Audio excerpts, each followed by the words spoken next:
Bonjour, je suis Amel, je suis graphiste, j'habite à la Seyne-sur-Mer.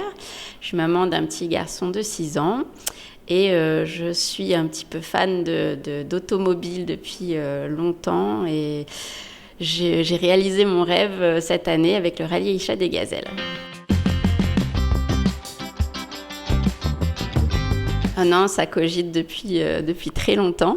On voit les filles partir tous les ans, on regarde les vidéos, on se dit que la prochaine fois, ça sera nous. Et puis les années passent, et puis il y a une année où un déclic, on se dit là, c'est maintenant.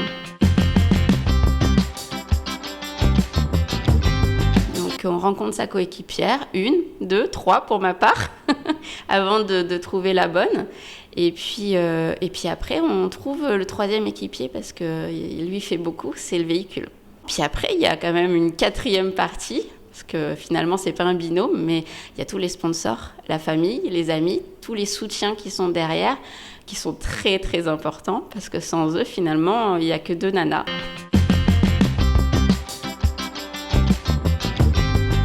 Ah oui, alors déjà, en une journée, sur une journée, les pistes sont très différentes. D'ailleurs, on sort d'une piste, on arrive sur une autre, on est obligé de mettre le frein à main et d'aller tâter le terrain parce que qu'est-ce que c'est que ce sol? Comment je vais le passer? Est-ce que j'y passe? Est-ce que le 4x4 passe sans casser? Est-ce qu'on met les vitesses courtes, les vitesses longues? Donc ça, faut aller le voir avant, faut marcher dessus, savoir si c'est plutôt dur, plutôt du caillou, du sable. Et ça, vraiment, en une journée, on en a peut-être 4-5 différents. Alors bon, on n'en a pas croisé beaucoup, il faut le dire, parce que c'est vraiment des régions désertiques qu'on traverse. Après, évidemment, il y a des nomades, des bédouins qu'on a croisés, dont on n'a pas le droit vraiment de poser des questions, surtout sur le parcours. Donc on passe juste pour dire bonjour. Après, on a eu vraiment des rencontres spéciales avec des locaux sur, par exemple, les points, les CP qu'on appelle, les balises qu'on doit relier. Où là, effectivement, c'est des locaux qui nous placent les points et les étiquettes. Et qui nous offrent le thé, avec lesquels on s'échange les Facebook et avec qui on garde contact jusqu'à maintenant et j'espère encore longtemps. Des belles rencontres, des gens merveilleux.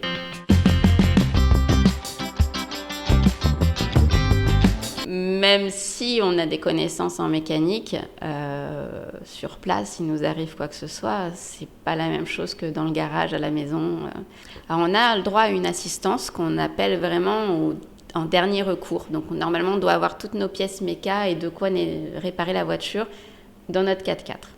Effectivement, si c'est une grosse pièce comme un radiateur qu'on ne peut pas changer au milieu du désert, on a le droit à une assistance qui nous coûte énormément de points de pénalité. Donc c'est vraiment du dernier recours. Surtout les amis et la famille qui nous connaissent bien et quand on leur annonce qu'on part pour cette aventure, ils le sentaient bien, je pense.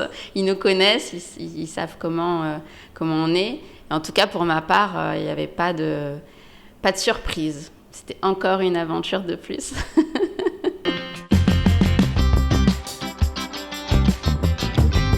On devient addict. La souffrance, on l'oublie vite. Et il n'y a que le bon qui ressort. Et puis voilà, on l'a fait d'une certaine façon. Et quand on rentre, mine de rien, on se dit la prochaine fois, je ferai ça comme ça. La prochaine fois, je ferai ça plutôt comme ça. Et du coup, la prochaine fois, faut qu'elle arrive vite parce qu'il faut qu'on revienne sur nos erreurs, qu'on rectifie le tir. Je pense, Dominique Serra, la créatrice du rallye, disait que c'est un coup pour essayer, un deuxième pour vraiment kiffer, s'amuser, et le 3e pour gagner.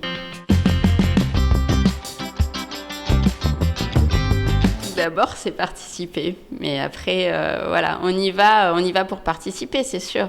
Mais quand on est sur place, on a le challenge qui bouillonne et on veut gagner. En tout cas, on veut être bien placé. Et aussi finir, parce que ça, c'est très important. Et je pense que finir sur un hors-rallye ou un hors-classement, ça doit être très, très dur. On en a eu beaucoup cette année. Je ne voudrais pas être à la place de ces équipages.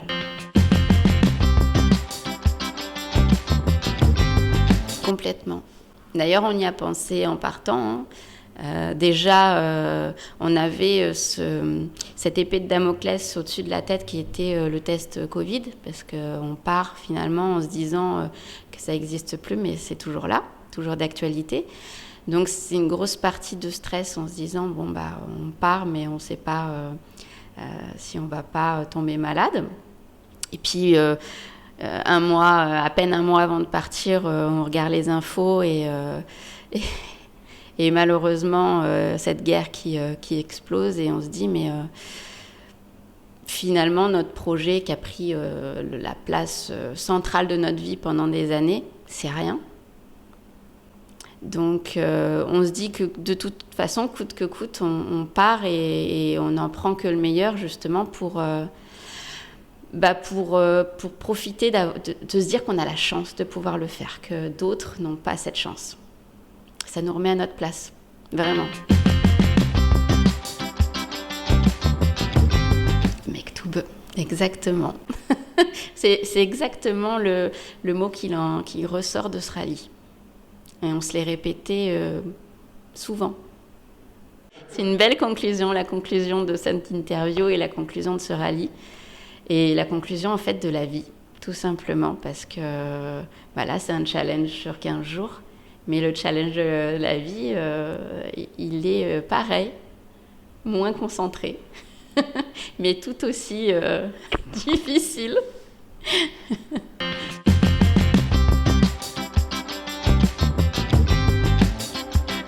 C'est la spécificité de ce rallye Aïcha des Gazelles qui quand même a des valeurs très ancrées sur l'humanitaire. Donc déjà, on a une caravane médicale et une caravane de dons qui est dédiée au rallye Aïcha des Gazelles avec l'association Cœur de Gazelle. Les gazelles qui viennent sur le rallye, elles viennent avec le 4x4 chargé avec des dons. Cette année, nous, on avait des doudous pour les enfants parce qu'ils s'arrêtent dans des écoles et ils construisent des crèches aussi, donc avec Cœur de Gazelle. Donc c'était important de penser aux enfants. On a eu un don de l'entreprise française J'aime mes dents de 150 brosses à dents en bois, en bambou. Donc d'où je reviendrai sur le côté écologique du rallye. Et aussi sans culotte menstruelle, parce que conditions féminines obligent. On avait vraiment cette volonté d'offrir quelque chose de différent aux femmes, qui reste dans justement cette liberté de la femme et aussi dans l'écologie et l'économie. Parce que le rallye Aïcha des Gazelles, c'est le seul événement sportif mondial qui est quand même normé ISO. Donc, pas course de vitesse, il faut faire attention à notre empreinte carbone, etc. Et effectivement, ramasser, nettoyer ce qu'on trouve dans le désert. Et quand on emmène des dons, il faut penser à ce côté écologique.